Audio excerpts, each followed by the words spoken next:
이 시간 하나님께서 우리에게 주시는 말씀은 창세기 12장 1절부터 3절까지 말씀입니다. 구약 성경 14면에 있습니다. 창세기 12장 1절에서 3절까지 말씀, 제가 말씀을 봉독해 드리도록 하겠습니다. 여호와께서 아브라함에게 이르시되 너는 너의 고향과 친척과 아버지의 집을 떠나 내가 내게 보여줄 땅으로 가라.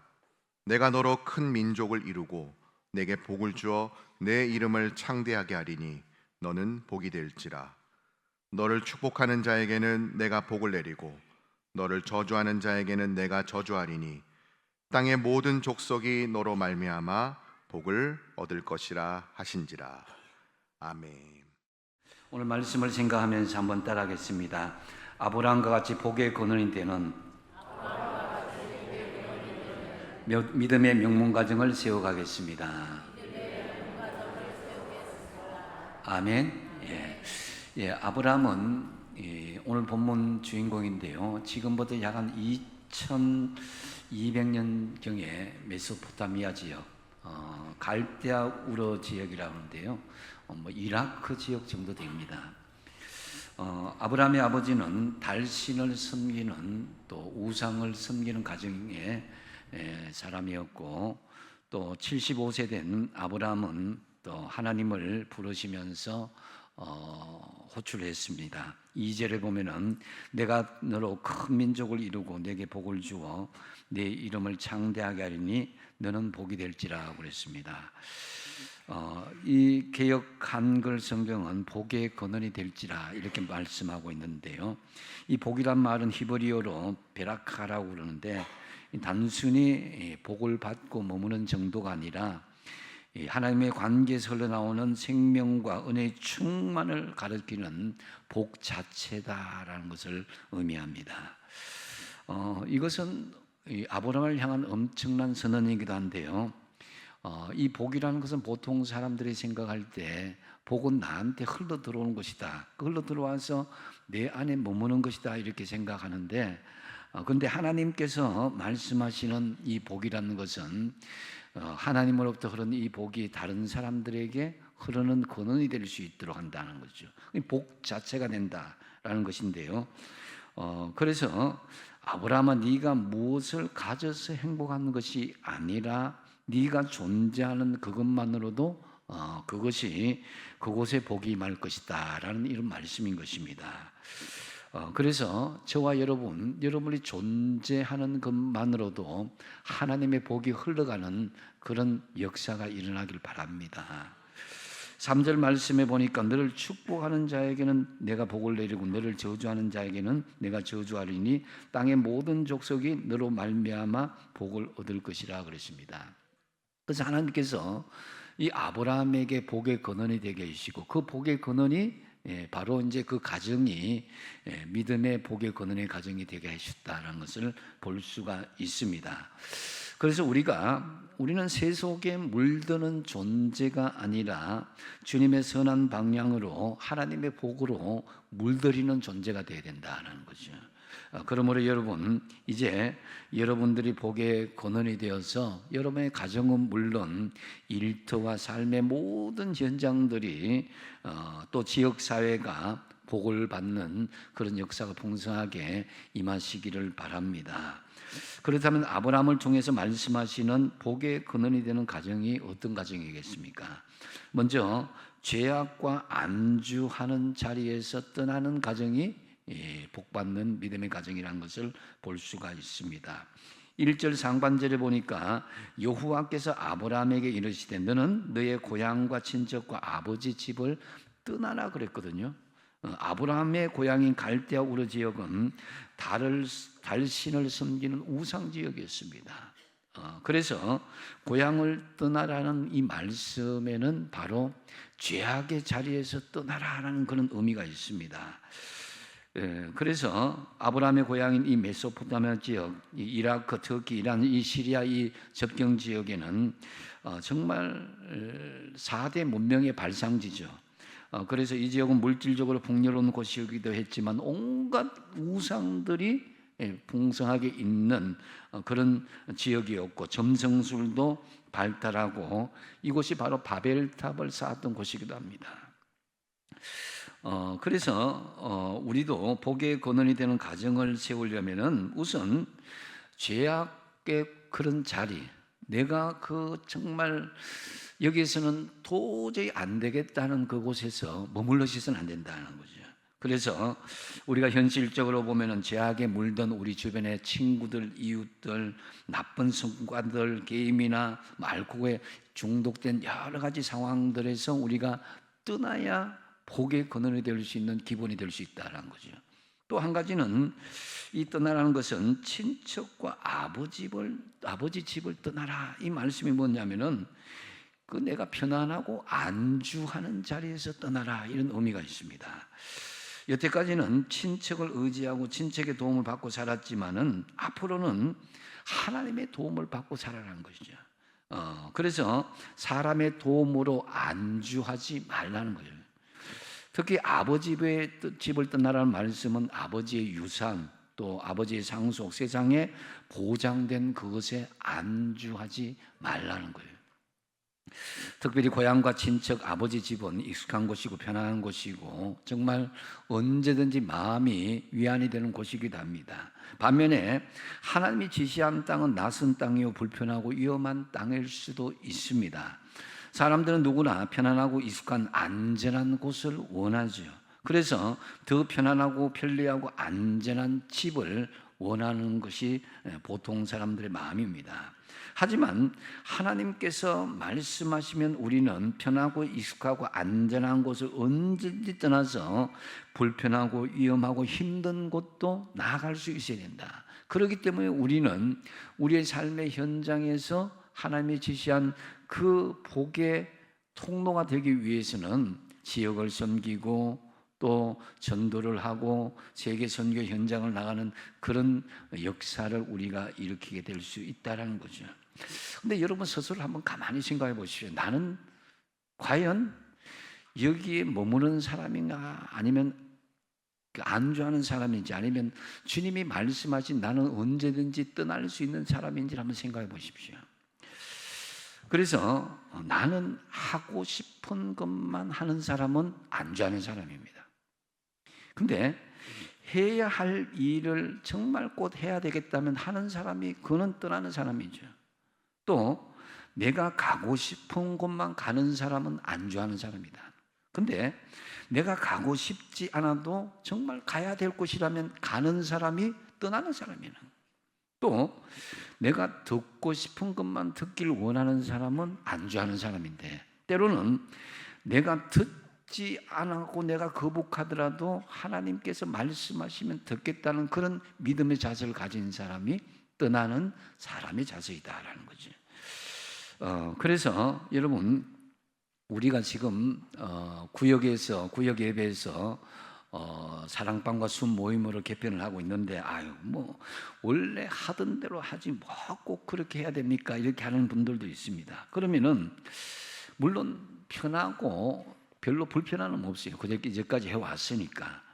근데 언제까지 여러분, 우리 솔직히 이야기해서 여자들끼리만 예배드리고 또 그 여자들끼리도 이제 맞벌이가 점점 많아지게 되니까 이게 사실은 점점 그 구역 예배가 약화되는 것을 우리가 이 방치하는 그런 일들이 계속 있어서는 안 된다는 거죠.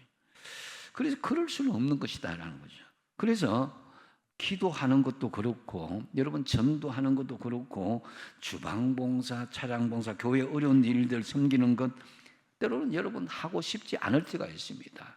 일주일 동안 세상 일 하는 가운데에서 지쳐서 이제 교회에서 좀 나는 쉼을 얻어야지 하는데, 교회 오니까 주방 봉사하라, 차량 봉사하라, 뭐 어려운 거 하라, 이렇게 막 하면은 어떤 때는 내가 교회 이거 내가 쉬러 왔지, 내가 뭐 이렇게 내가 고생하러 왔나, 이렇게 생각할 수도 있습니다.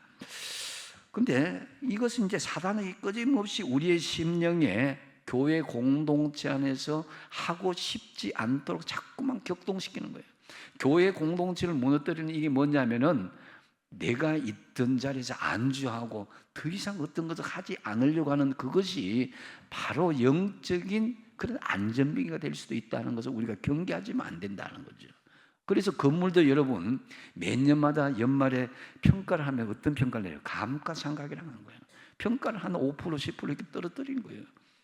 우리도 가만히 영적으로 머물러 있는다고 해서 그 평가가 계속 지속되는 것이 아니라 가만히 있으면 우리 영적인 감가상각이 될 수밖에 없다는 거죠.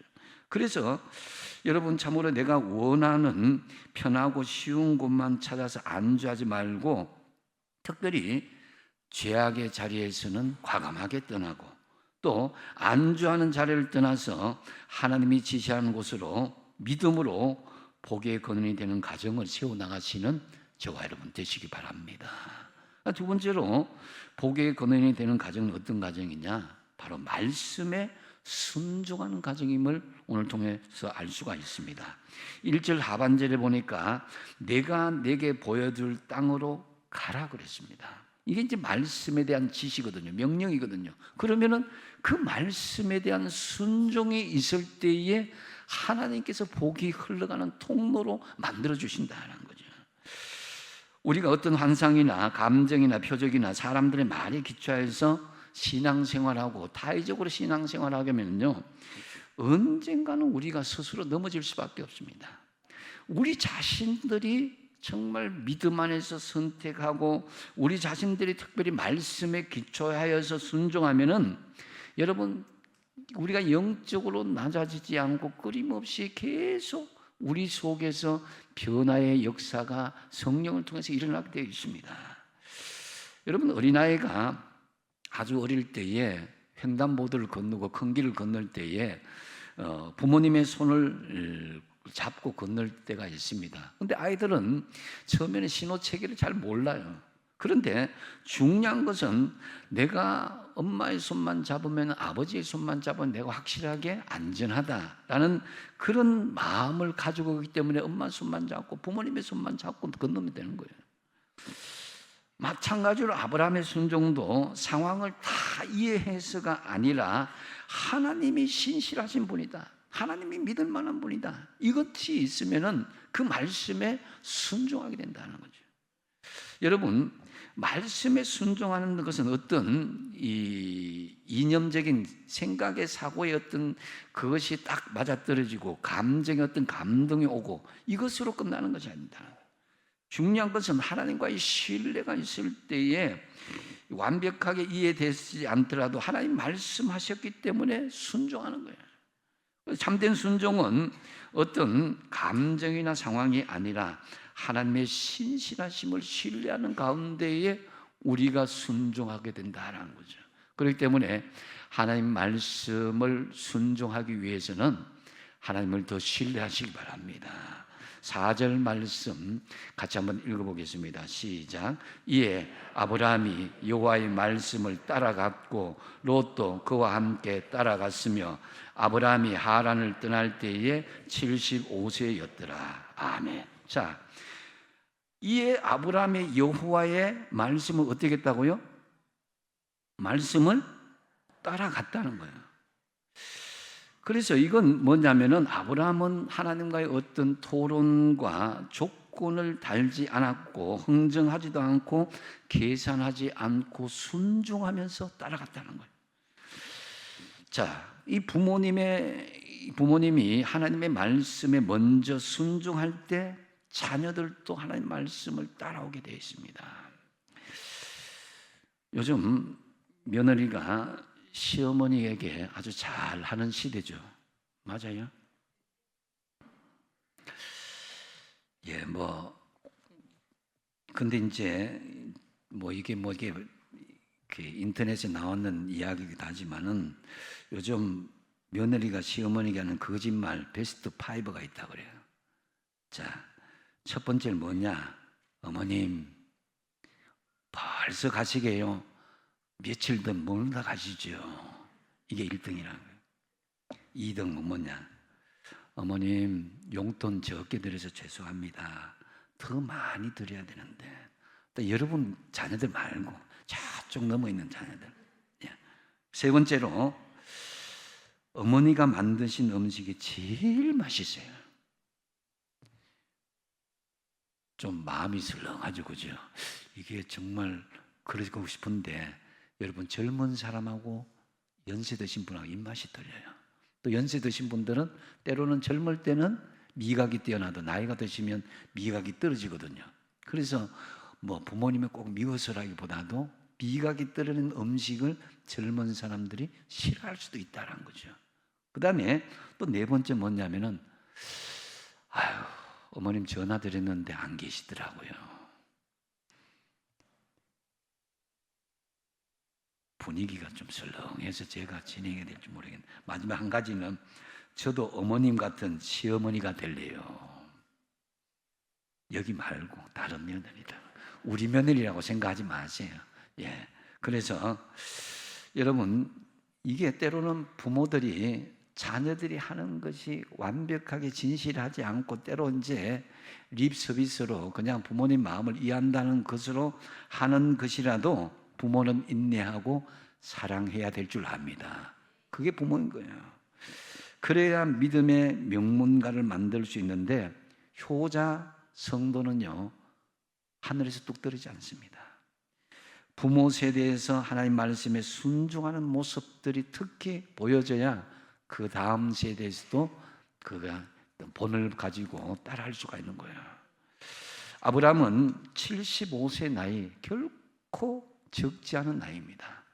75세면 인생을 이제 마무리해야 될 그 시기인데도 불구하고 하나님이 지금이라도 말씀하시면 순종하겠습니다. 그 75세의 약속을 받고 100세까지 기다리는 그 기간의 과정들이 쉽진 않았지만 그러나 끝까지 아브라함은 순종하면서 나아갔다는 거죠.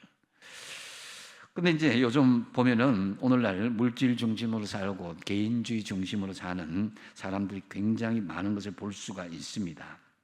그래서 여러분 우리가 하나님이 하라면 하고 하지 말라면 하지 말고 가라면 가고 서라면 서고 그래서 하나님 말씀에 순종하겠습니다라고 하면은 아브라함처럼 믿음의 역사, 믿음의 좋은 가정이 세워지는 줄로 믿으시기 바랍니다. 그래서 4절 중반에 보면은 이 아브라함과 같이 따라만 갔는데 로또 맞은 인생이 있죠, 그죠? 누굽니까? 아브라함의 조카 롯을 이야기합니다. 이게 뭡니까? 롯도 그와 함께 갔으며 같이 한번 읽어보겠습니다. 시작. 롯도 그와 함께 갔으며 롯도 터진 인생이다. 근데 롯이 처음에는 아브라함을 따라가서 롯데가 터진 인생이 되었지만은 나중에 자기가 부유해질 때에 가나안을 택할 것이냐 소돔 지역을 택할 것이냐 할 때 그 당시에 소돔 지역이 훨씬 좋았던 모양입니다. 그래서 자기 보기에 좋았던 삼촌을 그 은혜를 무시하고 이 소알 지역, 이 가나안 지역을 딱 택하고 난 뒤에 그 인생이 망하고 말았습니다. 근데 아브라함은 가는 길이 어떤 길이었어요? 하나님이 지시하고 명령하신 땅에 순종하는 길이었다는 거죠. 예, 그래서 여러분 우리가 보기에는 참 좋은 땅이고 우리가 보기에는 좋은 길이다 싶어도 하나님이 지시하고 하나님이 명령하신 길로만 나가야 된다는 거죠. 그래야 믿음의 좋은 가정을 세워 나갈 수가 있습니다. 자, 5절 하반절에 보니까 마침내 가나안 땅에 들어갔더라고 했습니다. 근데 너무나 짧게 마침내 이 한 단어로 말해주고 있지만은 이 고향 갈대아 우르에서 가나안 땅까지 뭐 거리가 적어도 1500km나 되는 아주 먼 거리죠. 지도로 보면은 아브라함의 그 이동 경로를 보면은 몇 개의 나라를 거쳐야 했고 정말 중간 경유진 하란에서 가나안까지도 적어도 700km 이상을 우리가 가야 말씀에 순종해서 끊임없이 가야 되는 거예요. 그런데 그 땅이 너무나 척박한 거예요. 보장되지 않은데 다시 말씀드리지만 아브라함의 고향이 어디라 그랬어요? 갈대아 우르 메소포타미아 지역은 거기는 너무나 좋은 땅이었습니다. 거기서 이라크 남부 이 다카르 지역인데 이 당시 최고의 문명 도시 중에 하나였어요. 그래서 이 메소포타미아는 뜻도, 이 메소라는 것은 가운데란 뜻이고 포타미아는 강이란 뜻이니까 옛날부터 도시는 강 가운데 있었다는 거죠. 강 가운데 풍요한, 그게 이제 강이 유프라테스와 또 티그리스 강이 그 옆에서 있어서 문명이 발달한 그 지역이었습니다. 그래서 일찍부터 풍족한 물과 산업과 목축이 풍성한 곳, 이 지역이 아브라함의 고향이었다는 거죠. 근데 하나님께 콕 집어갖고 이제 내가 지시할 땅으로 가라 그러면 아브라함이 어떤 생각이 들었겠어요? 내가 살고 있는 땅보다는 적어도 좋은 땅으로 하나님께서 인도해 주시는구나, 그렇게 생각했는데, 여러분 성지순례 가보신 분 알겠지만 이스라엘 지역이 대부분 다 굉장히 척박한 지역이에요. 너무 풀도 자라지 않는 그 척박한 사막 지역이 많습니다. 그런데 그것뿐만 아니라 6절에 보니까 아브라함이 그 땅을 지나 세겜 땅 모래상수리 나물이 이르니 그때 가나안 사람이 그 땅에 거주하였더라. 거주민이 있었다는 거예요. 당시 사람들은 타 민족에 대해서 굉장히 배타적이고 경계하는 분위기가 강했습니다. 그래서 텃세가 심했다는 거죠. 가나안 원주민이 있었는데 원주민이 있는 땅을 하나님께서 지시한 땅이다, 네가 여기 정착하라 그랬으니까, 고향에서 있었던 기름진 땅과는 다른 것까지는 이해하겠는데 이 원주민을 몰아내고 내가 지시한 땅으로 정착하라고 하니까 이게 참 기가 막힌 일이다라고 생각할 수 있지 않겠습니까? 그래서 여러분 서울에서 좋은 아파트, 비싼 아파트, 고급진 아파트를 살다가 하나님께서 어느 날 갑자기 천국 아파트를 이렇게 가라 그러면 하나님 이건 아니잖아요. 하나님, 내가 하나님 지시한 땅을 가면 적어도 뉴욕이나 뭐 좋은 유럽 땅이나 그런 쪽을 보내줄 줄 알았는데 하나님 이게 뭡니까? 이렇게 우리가 현실적으로 판단할 수 있다는 거예요. 천국 사신 분들 기분 나빠하지 마세요. 또 혹시 또 천국 좋은 땅이에요. 근데 좋다는 의미에서 말씀드리는 거예요. 하나님이 내게 지시하고 가라는 땅은 최고의 땅으로 믿으시기 바랍니다. 그러니까 아브라함은 인간적으로 생각할 때 하나님 이거 진짜 맞긴 맞는 것 같습니까? 이곳에 정착한 거 맞습니까? 약속의 말씀을 붙잡고 왔는데 앞이 어떻게, 내 방향이 어떻게 된지도 모르고 무조건 지시한 땅으로 왔는데 과연 이 땅을 주시는 게 맞습니까? 라고 생각하고 의심할 수도 있다는 거죠. 자, 여러분의 인생의 여정 가운데서도 이런 일들이 있을 수 있다는 거죠. 여러분들이 인생의 계획을 세우고 준비하고 기도한 인생의 목표를 향해서 이렇게 믿고 기도했는데 딱 펼쳐보니까 옛날보다 더 척박한 땅이요, 거기에는 이미 다른 사람이 있는, 치열하게 경쟁을 해야 되는 그런 형편이다 하면은 하나님 이건 정말 아닌 것 같습니다 라고 의심하고 또 거기에 불신하는 생각을 가질 수 있다는 거죠. 하지만 아브라함은 하나님을 절대 신뢰하고 순종했다는 거죠. 조건과 환경을 따지지 않고 하나님이 지시한 땅이다. 그래서 여러분이 함께하고 있는 가정, 여러분이 머물고 있는 집, 여러분이 일하고 있는 일터, 하나님이 주신 세상의 가나안 땅으로 믿고 여기시기 바랍니다. 그 마음이 중요한 거예요. 하나님이 여러분의 지금 현장을 준비해 주셨다. 할렐루야. 한번 따라해 봅시다. 하나님께서 우리 가정을 준비해 주셨다. 하나님께서 우리 일터를 준비해 주셨다. 하나님께서 우리 교회를 준비해 주셨다. 이 믿음이 중요한 거예요. 다른 사람이 더 좋은데, 다른 사람은 더 어떤데 비교하지 마세요. 나는 나대로 주신 하나님의 계획하심이 있어야 된다는 거죠. 그래서 신명기 15장 4절 5절 같이 한번 읽어보겠습니다. 시작. 내가 만일 내 하나님 여호와의 말씀만 듣고 내가 오늘 내게 내리는 그 명령을 다 지켜 행하면 내 하나님 여호와께서 내게 기업으로 주신 땅에서 내가 반드시 복을 받으리니 너희 중에 가난한 자가 없으리라. 할렐루야. 여러분, 이 말씀에 여호와의 말씀만 들으면은 너희 중에 반드시 복을 받으리라. 이 복이 저와 여러분의 복이 되시기 바랍니다. 믿음 안에서 우리가 바라는 복은 절대 나쁜 게 아닙니다.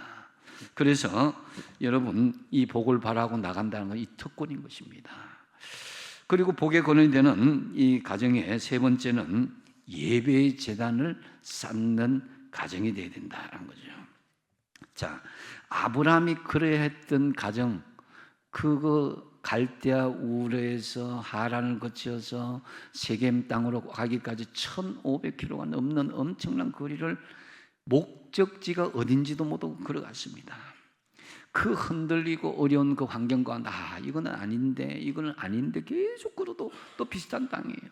그럴 때마다 아브라함이 이겨냈던 믿음의 여정이 뭐냐면 그것은 바로 예배의 제단을 쌓았다는 거죠.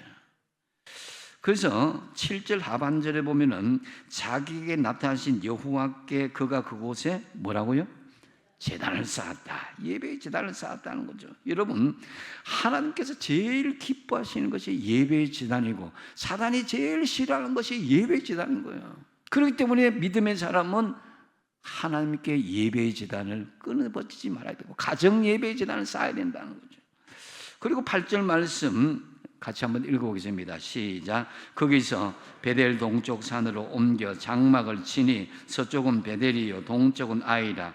그가 그곳에서 여호와께 제단을 쌓고 여호와의 이름을 부르니. 자, 여호와께 제단을 쌓았고 예배 제단은 여호와의 이름을 불렀다. 하나님을 찬송하고 하나님의 이름을 높이고 하나님께 기도했다는 거예요. 예배 제단을 쌓았다는 것입니다. 그래서 야곱이 가는 곳곳마다 그 장막에는 바로 예배의 제단이 함께하고 있었다는 거죠. 그래서 여러분의 가정의 장막 이곳에 예배의 제단을 회복하시는 은혜가 있길 바랍니다. 여러분, 이런 사람에게 결국 복이 임하게 되어 있는 것입니다. 그래서 여러분이 밟는 땅마다 예배의 제단이 세워지고 여러분이 걸어가는 곳곳마다 하나님을 찬양하고 높이는 곳이 되는 그것이 예배의 제단이 되어야 된다는 거죠. 그래서 하나님의 이름을 불러서 그 땅에서 하나님이 영광을 받으시고 우리를 통해서 하나님의 복이 흘러가도록 하는 복의 근원이 되는 가정이 아브라함의 가정인 동시에 우리의 가정이 되어야 된다는 거죠. 이러한 예배를 제단을 쌓는 가정이 되어서 복의 근원이 되는 가정이 되시기 바랍니다. 이 말씀을 맺습니다. 아브라함을 통해서 보여주시는 복의 근원이 되는 가정, 첫 번째로 어떤 가정이라고 그랬습니까? 어디에서 떠난다? 죄악과 안주하는 그런 장소에서 떠나라는 거예요. 그 다음에 두 번째 뭡니까? 말씀에 어떻게 한다고요? 순종하는 가정. 내가 뭐 어떤 이해가 되고 내가 납득이 되고 그런 것이 아니라 말씀에 적극적으로 순종하는 가정이 될 수 있어야 된다는 거예요. 그 다음에 세 번째 뭡니까? 예배의 제단을 쌓는 것이다. 예배의 제단 특별히 가정 예배를 중심으로 여러분의 삶의 현장에 하나님의 이름을 부르고 하나님께 기도하고 하나님 말씀이 함께하는 제단을 만들어 나가라는 거죠. 그래서 여러분이 정말 예배의 제단과 함께 또 복의 근원이 되어서 아브라함과 같은 믿음의 가정을 든든하게 세워나가시는 저와 여러분 되시기 바랍니다. 기도하겠습니다.